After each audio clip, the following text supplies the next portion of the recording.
ప్రజానాడి వార్తలకు స్వాగతం. నేను ప్రియ.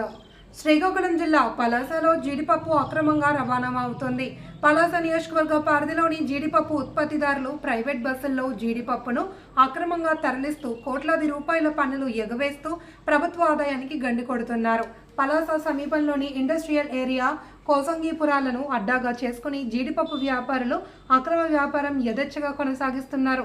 పాసెంజర్లను గమ్యస్థానాలకు చేర్చేందుకు హైదరాబాద్, విజయవాడల నుండి పలాసకు వచ్చే కేవీఆర్, ప్రతాప్, పద్మావతికి, సూర్య, సరయు తదితర ప్రైవేట్ ట్రావెల్స్కు చెందిన అరడజనుకు పైగా బస్సులు రాంగ్ రూట్ను ఎంచుకున్నట్లు తెలుస్తోంది.